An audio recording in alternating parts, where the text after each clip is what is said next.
Nzuri, nestled in the hills of the Zulu kingdom, was a tranquil, small village. Its inhabitants led uncomplicated lives, cultivating crops, collecting water, and gathering in the evenings to chat. Everyone in Nzuri knew each other well, and tidings spread swiftly. If something occurred to one individual, the entire village would know by the following morning. However, dread had recently descended upon the village. For several months, young women had been discovered lifeless, one after another. No one could determine the cause, but one consistent detail remained: peculiar marks on their necks resembling snake bites. Yet, no snake had ever been spotted near the victims when they perished. It was as if the deaths transpired in secrecy, heightening the terror. Village leader Chief Kwame dispatched hunters to locate the snake, but they returned without success. The fatalities persisted and anxiety intensified. Mothers cautioned their daughters against venturing out at night. Even during daylight, women felt unsafe.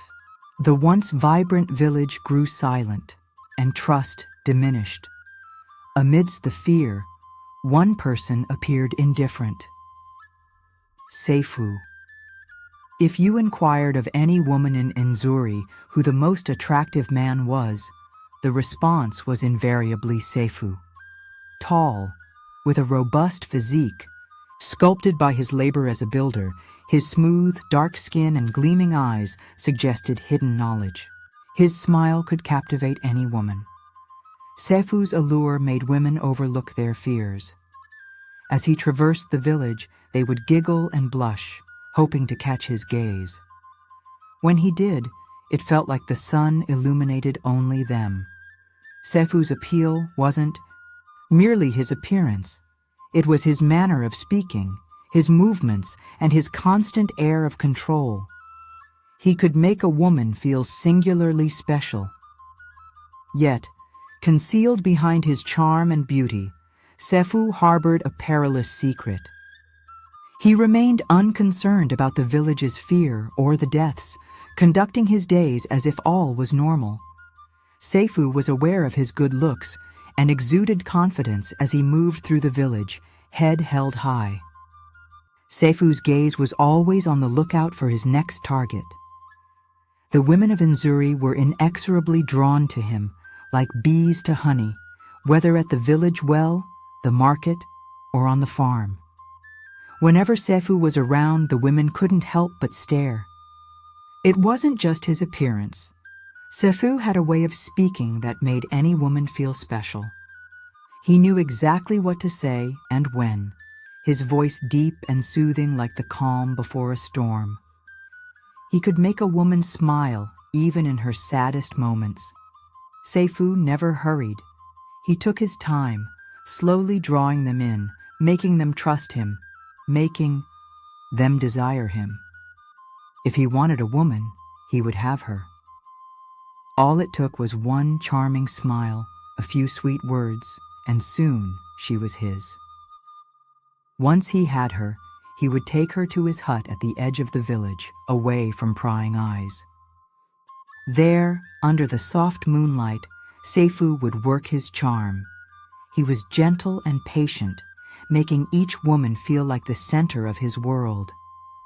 But as the night deepened, Sefu would always ask the same strange question: "Do you know the difference between a man's manhood and a snake?" The women, unsure how to respond, would laugh, thinking it a joke. But before they could answer, Sefu would whistle a soft, eerie tune that seemed to hang in the air. The women would feel a chill, sensing something was about to happen. And then it did. Something shifted in the room, and before they could react, they felt a cold, smooth touch on their skin. A dark and deadly snake would slither out from Sefu's trousers. The women would freeze, their fear paralyzing them. The snake would coil around them slowly, as if playing with its prey. Then, with a swift strike, it would bite them on the neck. The bite marks were always the same, 2 sharp punctures like fangs sinking deep into their skin. The venom spread. Rapidly, and within minutes, the women would gasp and convulse as the poison took hold. Soon, it was over. They were lifeless. Sefu stood over their bodies, his face expressionless. By morning, the woman's body would be found in the village square, cold and pale, with the strange bite marks on her neck. The villagers would gather, shaking their heads, wondering what kind of snake could do such a thing, but no one knew. No one ever doubted Sefu. He was too attractive, too charismatic, too flawless.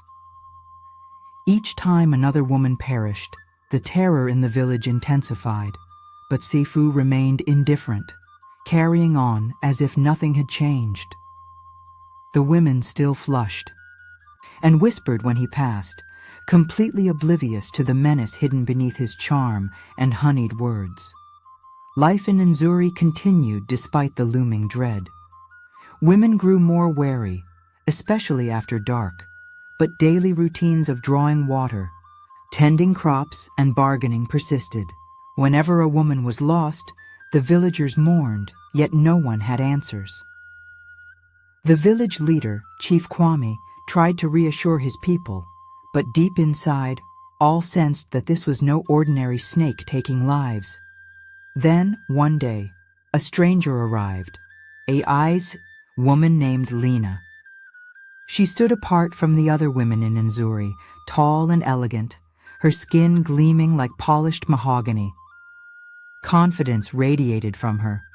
Her allure lay not just in her face or form, but in her effortless grace, as though nothing perturbed her. She had come to stay with her aunt on the village outskirts, and almost instantly she drew Sefu's eye. Sefu first saw Lina at the well. Unlike other women who stole glances or giggled in his presence, Lina seemed unmoved. She neither laughed nor lingered. She didn't even offer a smile. Instead, her gaze passed right through him, her expression serene, as if she controlled everything around her. This captivated Sefu. He was unaccustomed to being overlooked, and Lina's composed demeanor felt like a challenge. He had never failed to charm a woman he desired, and he wouldn't let Lina become the exception. From that instant, he resolved to make her his. Sefu began observing Lina more intently.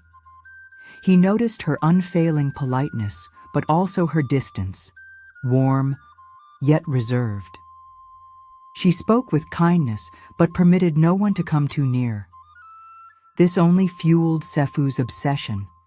It wasn't just her beauty that drew him in, but the enigma she carried, the quiet power she exuded. The longer he watched, the more fixated he became. Failure had never been an option for Sefu, and he wouldn't allow it now.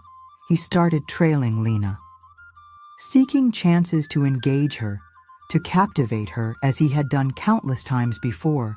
Sefu tried again and again.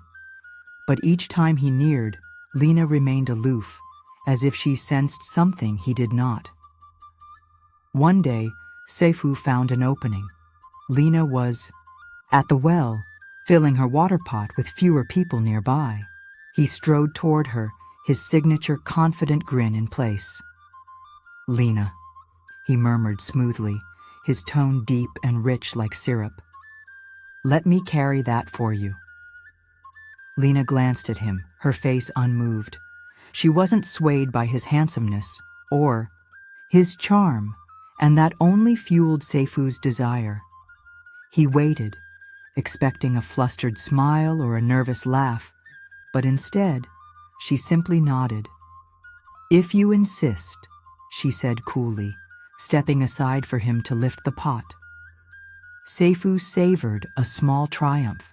He hoisted the pot effortlessly, balancing it on his head, subtly flaunting his strength. As they made their way to her aunt's home, he attempted conversation, but Lina remained reserved. She responded politely, but never offered more than necessary. Sefu wasn't used to this. He convinced himself it was just a matter of time. Sooner or later, she would give in. They always did.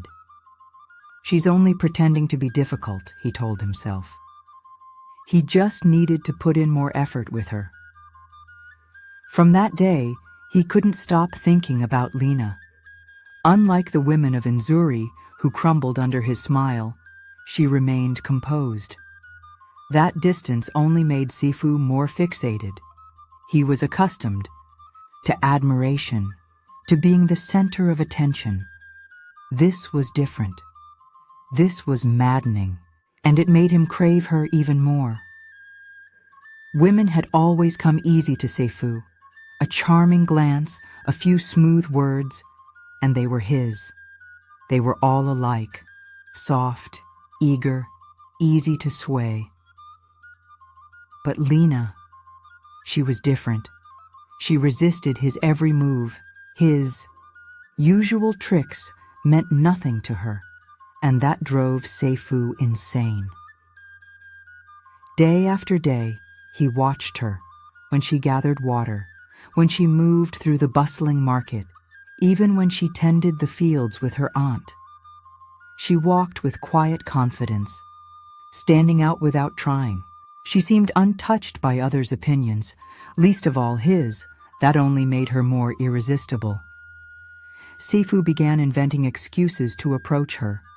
Small gestures at first, offering to carry something, attempting casual chatter, grasping for even the smallest reaction. But no matter what he did, Lina stayed distant. Her cool detachment gnawed at him.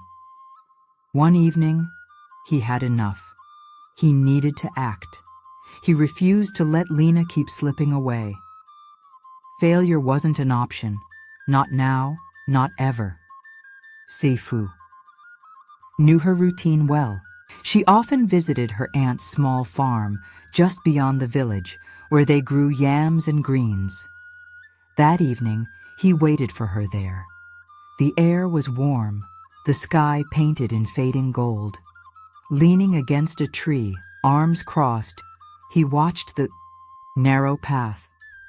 Finally, she appeared.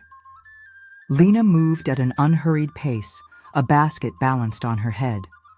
She was as poised as ever, unaffected by the world around her. As she neared, Sefu stepped forward, blocking her way. "Lina," he said, his voice honeyed and low, "you've been avoiding me." She arched a brow, unfazed. "I've done nothing of the sort, Sefu. I've simply been busy." Her indifference irritated him. Women were always thrilled to see him, never casual like this. But he forced a smile, masking his frustration. "You're always so serious," he teased, edging closer. "Why not let me walk with you? We could talk, get to know each other." Lina studied him for a moment, her expression unreadable. For an instant, he thought she might agree. Then she stepped past him, shaking her head. "I'm not interested." Sefu froze. Was he more stunned or enraged? No one had ever turned him down like this. His pride stung, but more than that, his fixation deepened.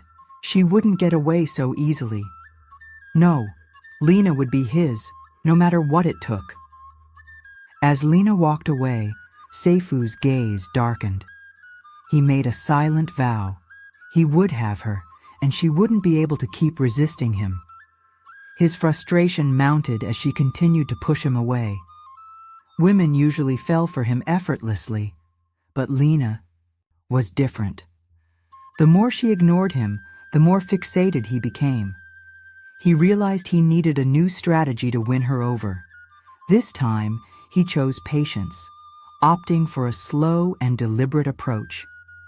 Instead of constantly seeking her out, he withdrew. He stopped trailing her and barely acknowledged her presence when their paths crossed. It wasn't long before Lina noticed the shift. She had expected him to persist, yet now he seemed distant, almost detached. Sefu's change in behavior had the desired effect. After days of observing him from afar, Lina grew curious. One evening, as he sat outside his hut sharpening a blade, she approached. "You've been quiet lately," she said, her voice calm yet inquisitive. Sefu merely nodded, offering brief replies, his expression neutral. He knew this would intrigue her. Further, after a brief pause, he suggested they take a walk. To his satisfaction, she agreed, her usual guarded demeanor softening slightly. As they strolled, he kept the conversation light, ensuring she felt at ease. He wanted her to believe he was different, not the charming, attention-seeking flirt she had assumed. His plan seemed to be working. With each passing day, Lina's defenses weakened. She no longer seemed wary of him. Her responses grew less restrained. Sefu sensed that the moment he had been waiting for was finally close.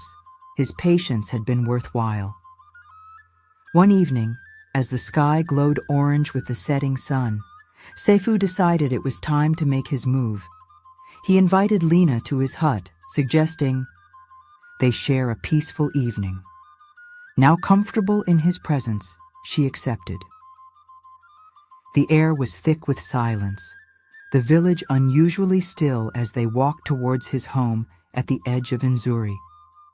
Inside, the dim light of an oil lamp flickered against the walls, casting elongated shadows. Sefu offered her a seat and poured palm wine, his voice low and inviting as they talked.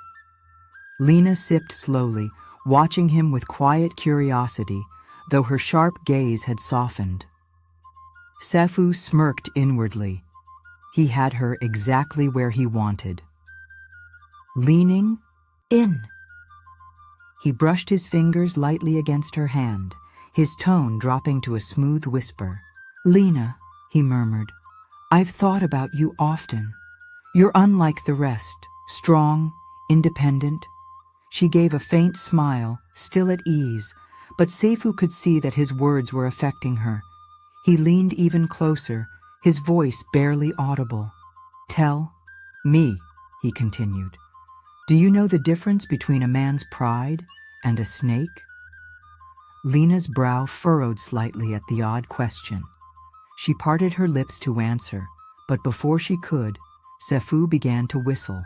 At first the sound was soft, almost imperceptible, but it grew, filling the hut with a haunting melody. Lina shifted, suddenly uneasy. From the dimness, movement stirred. Her breath hitched as she saw it, a snake, sleek and menacing, emerging from the folds of Sefu's clothing. Its smooth, gleaming scales reflected the lamp's glow as it coiled toward her. Sefu watched without expression, his eyes locked onto hers as the creature prepared to strike. But this time, something changed. Though startled, Lina acted swiftly. From within the folds of her wrapper, she retrieved a small, white flute. Without hesitation, she brought it to her lips and blew. The sound that emerged was sharp, piercing, charged with an unnatural force. Sefu's eyes widened in shock. The snake, mid-strike, hesitated. It quivered, uncertain, its gaze shifting from Lina to Sefu. She played another note, this one carrying even more intensity. The serpent coiled away from her, its focus turning instead to its master. Sefu instinctively recoiled, fear flashing across his face for the first time. Under Lina's command, the snake slithered toward him, winding tightly around his body. Sefu gasped, struggling as the serpent's grip constricted, its fangs hovering near his throat. "How?" he stammered, his voice barely a breath. Lina's expression remained cold, her gaze unwavering. "You're not the only one who knows how to control a serpent," she said icily. "It's time you answered for your sins, and don't forget to greet Kwame for me." Before Sefu could react, the snake struck, sinking, its venomous fangs deep into his neck. Swiftly immobilizing him almost immediately, his body jerked, his breaths shallow as the essence faded away. Lina stood above him, her face indecipherable as Sefu's form grew motionless. The serpent released its hold and slinked away into the shadows, abandoning Sefu, lifeless on the ground. Long before Lina arrived in Nzuri, her soul was burdened with sorrow and fury. The purpose of her journey to the village wasn't merely to see her aunt. She sought the truth. Several months before, she had lost her dearest friend Nkem to one of the inexplicable fatalities that unsettled the neighboring communities. The agony of Nkem's passing cut deep, and Lina swore she would uncover the culprit. Nkem and Lina had been raised together, unbreakable since childhood. Nkem was spirited, always cheerful, vibrant. They confided in one another, sharing aspirations and their most guarded secrets. One evening, Nkem confided in Lina that she had met someone new, a man she described as tall, debonair, and captivating, someone who made her feel singularly special. But she never revealed his identity, only that there was an inexplicable aura about him. 2 weeks later, Nkem was discovered lifeless, her body lying in the village square, cold, drained of color, marked by peculiar bite wounds on her neck like the others. The village mourned her loss, but answers eluded them. Lina was shattered, her grief transforming into doubt. Who was this man Nkem had met? Why had she never spoken his name? And why did no one seem to know anything about him? Lina refused to dismiss it. She was convinced her friend's demise was no mere coincidence. It had to be tied to this enigmatic figure. Her instincts screamed of a hidden darkness. Quietly, methodically, she probed, seeking every detail about the recent mysterious deaths.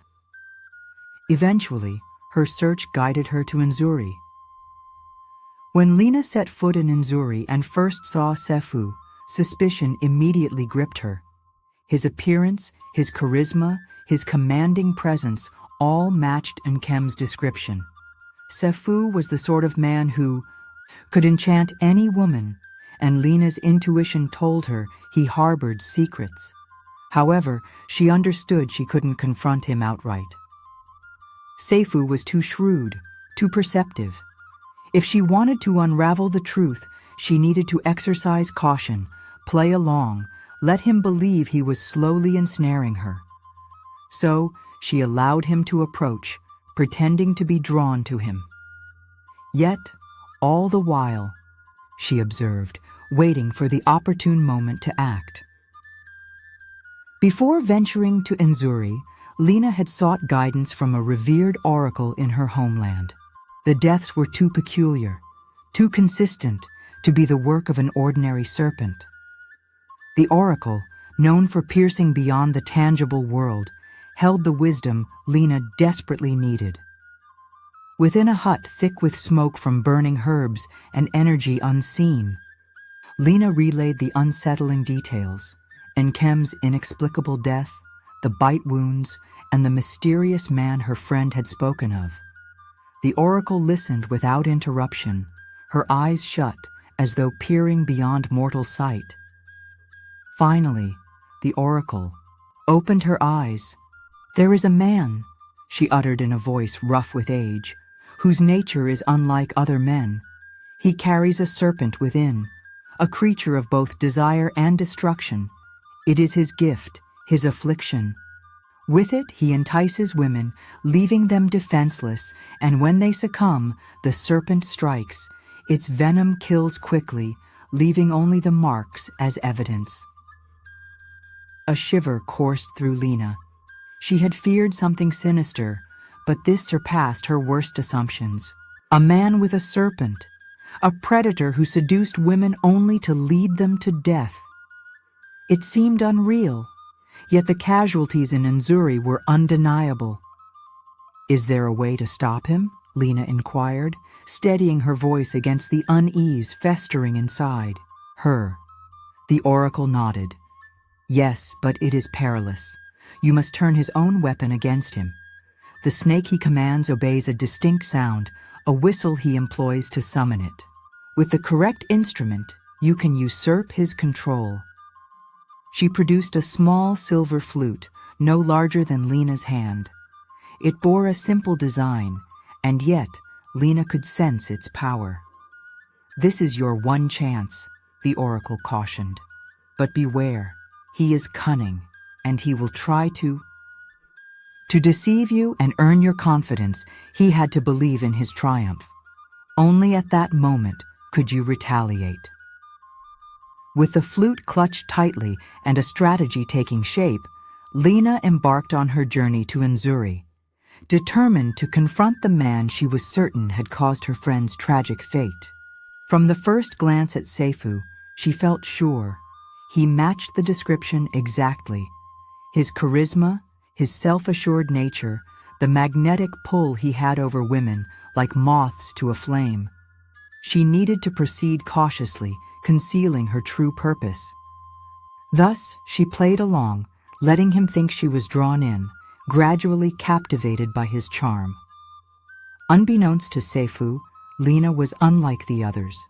She wasn't another target. She sought retribution, justice. Armed with the oracle's flute, she possessed the means to ensure that Sefu answered for his crimes against Nkem and the many other victims who had succumbed to his lethal enchantment. By dawn, the village of Nzuri hummed with hushed murmurs. The townsfolk assembled in the square, their expressions a mix of shock and disbelief. Sefu, the man once held in such high esteem, lay motionless at the heart of the square, his skin ghostly pale. Beside him, his ominous secret was exposed. A serpent, its body coiled but lifeless, its severed head lying nearby. Lina stood before the crowd, her exterior calm, yet her spirit weighed down. She had achieved her mission, avenged her beloved, Nkem, and ended the reign of fear that had tormented the women of Nzuri. The village fell into silence as she addressed them, her voice firm and unwavering. "I am not a mere traveler," she declared, her gaze sweeping the crowd. "I arrived here with a purpose to uncover the killer responsible for my dear friend Nkem's murder and to stop these senseless deaths." Sefu, for all his alluring looks and refined charm, had not been what he seemed. He was the architect of the village's sorrow, using the concealed serpent within him as a tool for both seduction and murder. The villagers, staggered by the revelation, struggled to reconcile the truth with the image of the man they had once admired. Sefu, the seemingly impeccable and esteemed builder who had resided among them for years, earning their confidence, had in reality harbored a grim secret. His disarming demeanor had blinded them, making it impossible to perceive the monster lurking behind his enchanting smile. The murmurs of astonishment rippled through the crowd. Some women who had once giggled at his attention now stood stricken, their faces drained of color. Others lowered their heads, shuddering at the thought of how easily they might have been ensnared by his deadly deception. Yet clarity dawned upon them. Sefu's dark legacy was over. The village had been delivered from the haunting presence that had plagued it for so long. As time marched forward, Sefu's tale transformed into folklore within Nzuri. Mothers would recount his story to their daughters, cautioning them against falling for surface-level charm without truly knowing a man's heart. His story became a lasting warning, a stark reminder that allure is not always virtuous, and danger often lurks behind a pleasant facade. Lina's name, however, became synonymous with honor. Throughout the land, her courage and wisdom were glorified. She had confronted a predator, outwitted him, and rescued numerous women from suffering the same tragic fate as her beloved Nkem. The women of Nzuri spoke of her with admiration, and her tale was carried forward through generations. Sefu, conversely, was erased from history. No one uttered his name except as a cautionary tale for those who might exploit charm for evil. The village of Nzuri flourished anew. Safety returned, and the suffocating fear that had held them captive was lifted at last. Life resumed its course, and peace settled upon the people of Nzuri. But the lessons of their past remained embedded in their hearts, a lasting testimony to the resilience and insight required to expose hidden evils and shield the vulnerable from harm. I hope you found the story enjoyable. If you did, be sure to hit the like button, share your thoughts on the lesson from this tale, and remember to subscribe to the channel for more captivating stories like this. Thank you.